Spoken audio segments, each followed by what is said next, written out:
Norway's leading party admits Britain has better EU deal, demands return of powers.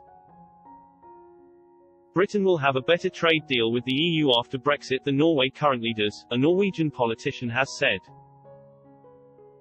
Marit Arnstad, a member of the Scandinavian country's Centre Party, said the UK has taken back authority in terms of national policy. She suggested that Norway should now begin to look at alternatives to the European Economic Area itself. Norway is not a member of the European Union, but some analysts say it has one of the closest relationships with the bloc of any non-member country. In 1994, the nation agreed to follow multiple EU rules and pay fees for access to the EU's single market. Ms Arnstad's Centre Party has since been pushing for a reset of the country's trading relationship with Europe. Yesterday, speaking with Norway's Klassekampen news outlet, the Eurosceptic party member said Brexit had shown it is possible for Norway to organize trade in a different way than the EEA agreement does.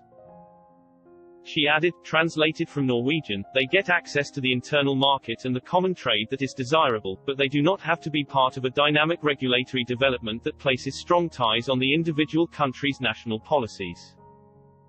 Her sentiment was backed by a senior member of the country's Socialist Left Party, Hemming Olaussen, who heads up the party's EEA committee. Mr. Olaussen highlighted how the UK distanced itself from the European Court of Justice. He claimed the Brexit deal safeguards national sovereignty in a better way than the EEA does for us. However, the two-party officials lack a parliamentary majority in Norway. Any moves to push for a reform of Norway's trading relationship with the bloc could be met with opposition from the country's Labour and Conservative parties, both of which are pro-EU, according to national news outlet The Local.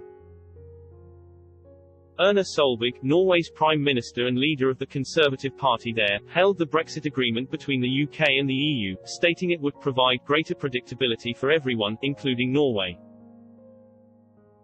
However, Ms Solberg has previously warned against Norway attempting to renegotiate its own terms and pointed to the difficulties British officials had in cementing a deal. She said in a news conference earlier this month, before the Brexit deal was announced, we are going to see even more clearly how complicated it is to leave the European Economic Community. Parties who say it is defensible to leave the European single market because we can negotiate a new, better deal should look at the terms. At the same time, Norway's Centre Party is gaining influence and has been referred to by Reuters as the biggest political force in the country.